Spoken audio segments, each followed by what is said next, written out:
Oh, hi. My name's Alice, and I'm wearing this ugly cardigan today because I'm a therapist. Except I'm not a therapist, you don't care, and you're really here to learn about symbolism. Well, I've been through enough therapy to know that the magistrate desperately needs therapy, so let's use him as a case study. Let's jump into it. Welcome to The Magistrate Needs Symbolism, with Waiting for the Barbarians by J.M. Coetzee. Let's begin. What do you think of when you see these photos? Don't worry, I'll give you a couple seconds. All right, that's enough seconds. What I think of when I see that red scribbly heart is, it almost looks like it was colored in by a child with a crayon. I also think of the fact that a human heart isn't actually shaped like that. Maybe it means love, or something like that. Then I look at this eye that's crossed out and I think, oh, I'm not supposed to be looking at something. Maybe that's a sign on the side of the road telling me that I shouldn't look at it. Like how they tell you shouldn't look at the sun, but we all did it anyway when that solar eclipse happened last year. And I look at this sofa in the middle, and it reminds me of the same sofa I've seen so many times in therapy office. The one that you lay down and you sigh and you tell your therapist all the things that you hate about your life, all your troubles, and he or she just keeps writing on that clipboard, and you wonder what she's writing down because it truly can't be that important, right? Sit and think about that for a second. What these things have in common is that they're all symbols of something. But these symbols can mean something entirely different when given context. We can consider each symbol with two main points. One, symbols at face value, which is what we just did when we looked at those photos. And two, symbols within literary context, which includes historical context, societal context, author's context, where we see them in relation to the plot, how they appear, how often they appear, where they appear, and much more. So let's try that again. Let's look at this photo of a Christmas tree with all those bright lights. What do you think of when you see lights on a tree? Well, for me, I think of Christmas, which is coming up soon. I think of joy. I think of family. I think of all good things. But what do we think of if we see those same lights here? That's not too happy. I think of a car crash on the side of the highway that is so violent that you just can't take your eyes away. You know you shouldn't be looking, but you just can't look away. I think of emergency vehicles pulling me aside because I've been speeding. We've all been there. I think of that fire truck who is responding to the fire down the road that is about to make a family homeless. That's not very happy. No, it is not. So we look at these things that have the same aura of lights and bright colors, but we give them different contexts. And as you can see, they mean very different things. So when we talk about symbols in literary contexts, we want to challenge the idea that there are universal concepts regarding images, objects, themes, actions, anything like that. And we want to think deeper and within specific contexts. Let's move on. What do you think of when you look at the cover of Waiting for the Barbarians? Well, at first glance, we see her eyes are closed. Maybe she's blind, maybe she's asleep, maybe it's just really bright out and she's squinting. I also noticed that it's almost perfectly symmetrical, how her face is in the middle, her hair is just perfect on both sides, and there's an even amount of flowers on either side of her. That makes her look pretty. We associate flowers with beauty. But now that we've all read this book, and we understand the quite dark context of it, frankly, we can challenge this face value. Yes, the barbarian woman is blind, but what we should really consider is that it may be a symbol or representing the fact that the magistrate just refuses to see reality and understand the truth. So, perhaps this cover is actually a very cheeky symbol of avoidance or self-reflection. I don't know about you, but after finishing this book, I thought the cover just set me up for something completely different. You may also say, geez, that magistrate, he needs some therapy. Well, I'd agree. And I found this little chart on the internet all about self-discovery and all the steps and aspects of it that you can take while you're in therapy. And what I realized is that if you take all those steps and put them into a different context, say when we're analyzing symbols in literary form, there's a lot of overlap. So, this one over here, recognizing patterns. What we want to do when we're analyzing symbols is take inventory of the reoccurring images, objects, themes, etc., and consider when, how often, where, and why are we seeing them. And then next, we want to challenge, which is right here in purple. We want to look beyond those universal aspects that we were talking about. Maybe that red heart we looked at first didn't really mean love. What else could it mean? Consider the literary contexts, changes over time. And then we want to reflect, right here in orange. Why do you think the author chose to incorporate this symbol? And this is what's called the author's intent. Next, we have exploration, right here in yellow. What does this remind me of? And here is when we really want to consider other books that we've read, maybe the classics, maybe things that are Shakespearean, and just see, what is this remnant of? Maybe it's an allegory of something. Maybe it's a complete rip-off of something. We could even consider the themes that we come across in daily life. Would I be able to support what I think this symbol means in an argument? And this is where we gather evidence. So, as the magistrate's official therapist, I've come up with this agenda. And these are also things that you may create a list of when you're analyzing a symbol within a book. Identify self. Identify wants, identify needs, which will then lead to creating goals, reviewing yourself, challenging, coming to new self-discoveries, and breaking through. And this is protected by HIPAA, of course, so don't tell anybody. Analyzing symbolism, like therapy, requires emotional intelligence. For both, we must break the surface, engage, and understand. And I really like this graphic here. This really reminds me of my therapist. Yes, therapists also need therapists. This guy over here has just a muddle of thoughts and it's all tangled, but through therapy, we're able to organize them, make them into something beautiful, and maybe we can learn from that. And that's how literary analysis works as well. There's a couple considerations though, and we really, really, really want to hone in and remember that we cannot get stuck at the surface. In this other book that I love, How to Read Literature Like a Professor, a lively and entertaining guide for reading between the lines by Foster, I'm sure you've read that one as well. There's a couple things that I just want to mention that stuck out to me. On page 104, there's a quote that says, "Seriously, what do you think it stands for?" Because that's probably what it does, at least for you. So what we must remember is that there are no limits to symbolism. On page 105, we read, "Some symbols do have a relatively limited range of meanings, but in general, a symbol can't be reduced to standing for only one thing." And that's page 105. What we can also understand is that interpretations may vary. They may vary based on the person who is trying to interpret such. How do you engage with the text? Part of it requires us to bring something of ourselves to the encounter, and that's Foster 107. And this is just hinting towards the fact that maybe I read this book and think about all these themes of truth and blindness, emotional blindness, but maybe someone who's a little bit older might see it for something completely different. And lastly, we want to allow ourselves to be influenced by other texts. This is what we were talking about before. Foster 113 says, "Any past experience of literary rivers or labor may be helpful as well.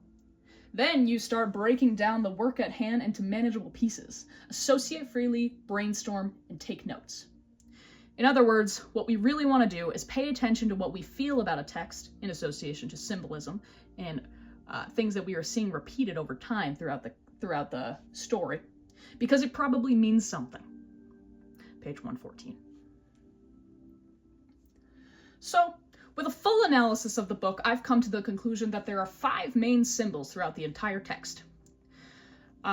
In no particular order, we have the eyes, blindness, vision.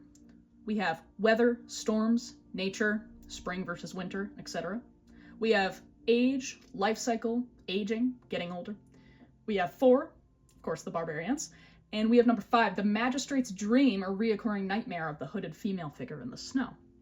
But just for time's sake, we're gonna consider number 1 and 4, because I think those are the most important and most clear that will help us understand symbolism as a whole, and that will be the eyes, blindness, vision, and number 4, the barbarians. So let's look at the eyes.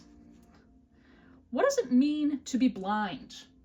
What does it mean to be emotionally blind? And most importantly, how does Coetzee, the author, incorporate the other senses into the story? Hearing, smell, taste, touch, and vision. As we all know, this book is loaded with imagery, and that's beautiful imagery, I must say. But let's look at a couple of these excerpts, and I'll read them to you, don't worry.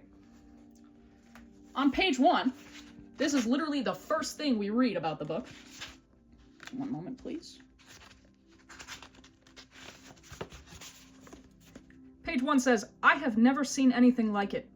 2 little discs of glass suspended in front of his eyes in loops of water. Is he blind? I could understand it if he wanted to hide blind eyes, but he is not blind. The discs are dark. They look opaque from the outside, but he can see through them. He tells me they are a new invention." It's interesting. I remember the first time I read that.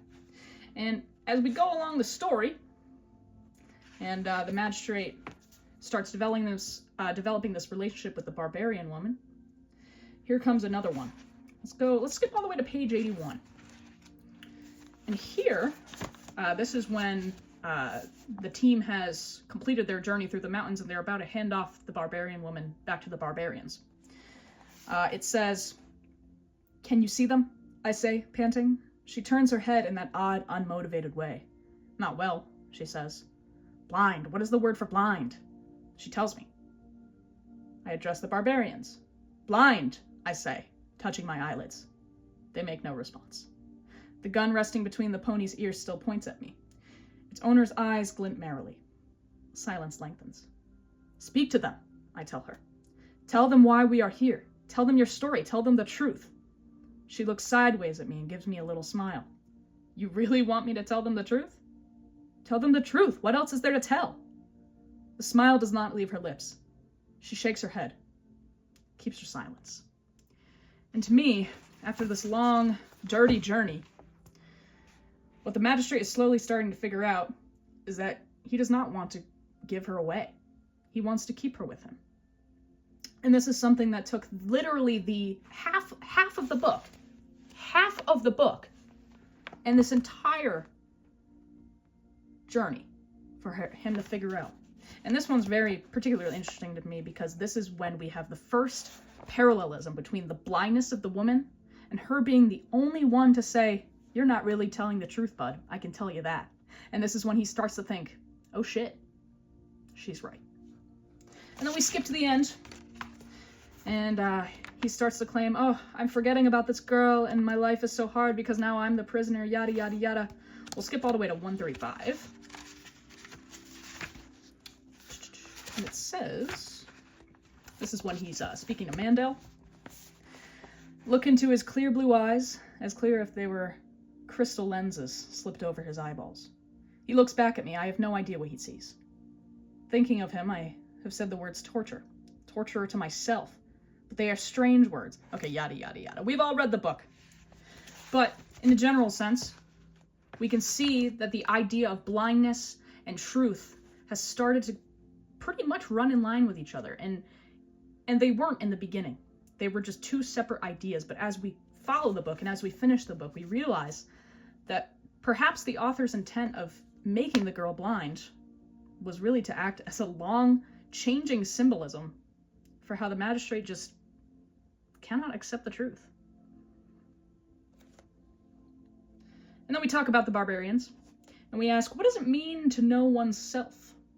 Do you enjoy seeing yourself in others? How does Coetzee play with irony as the story plays out over time?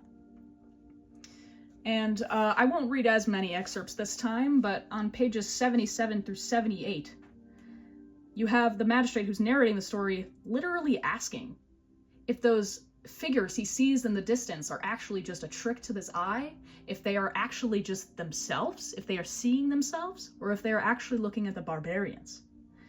It's all playing with the idea of reflection. And one I will read at the very end. Let me get to that little page. Magistrate gets, he starts being very dramatic towards the end of the story. I'm going to read you page 110. Let me get there.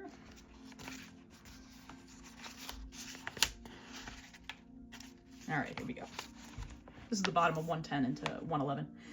To lie in a woman's arms, in a proper bed, to have good food to eat, to walk in the sun. How much more important these seem than the right to decide without advice from the police who should be my friends and who my enemies. How can I be in the right when there is not a soul in town who approves of my escapade with the barbarian? Okay, yeah. Talking about, basically, how have I not seen this before? How has everyone seen me have this relationship with the barbarian woman? Am I the only one who doesn't realize that what I really want is her? And then he continues being dramatic for another 10 pages or so, and we get to page 124. And we read... There we go. Let's see.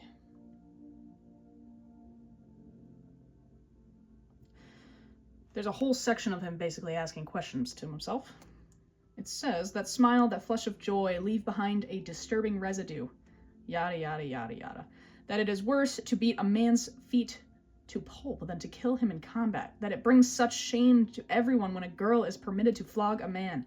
That spectacles of cruelty corrupt the hearts of innocent. Yada, yada, yada. Basically, he's come to the conclusion that pretty much everything he's done in his professional career is just morally wrong. And he needs to basically come into contact with his true self.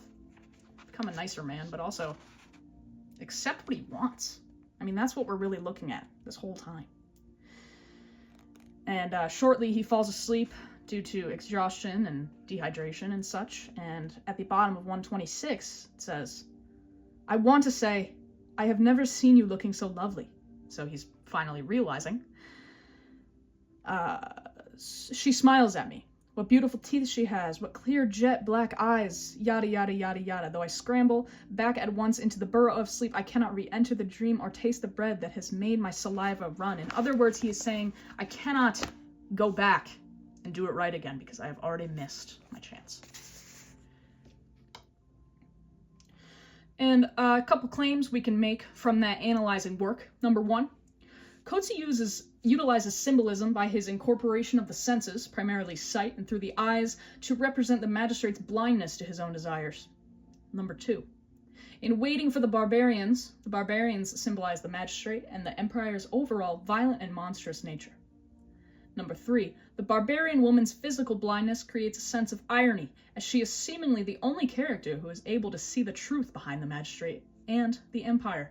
And most importantly, number four, the magistrate should do real work in therapy and pinpoint why he will not allow himself to give in to these true desires, and whether he is truly fit to lead the empire. So, as a literary device, symbolism can help define themes, messages, ideas, etc. But do authors really think about this? Well, sometimes yes, sometimes no. But it doesn't really matter. If you feel it, it's there. Does the author just really like the color red, or did he have this character wear a red dress to represent something deeper? Perhaps hatred? And therapeutically, is it that deep? Well, it can be. Consider your unconscious desires, meanings, and understandings. For when you cry, are you crying because you are sad? Or are you crying because you finally understand? So why symbols? Well, symbols may be used universally in real life, but often have multiple interpretations in literature. Authors use symbols to convey deeper meanings, messages, connect stories and themes, and show rather than tell. And it keeps us on our toes, truly. Not to be confused with, but used along with allegory, metaphors, and imagery. So going forward, We want to remember the two main steps. Number one, recognize on the surface. And number two, consider context to analyze. And hidden step number three is make that damn therapy appointment.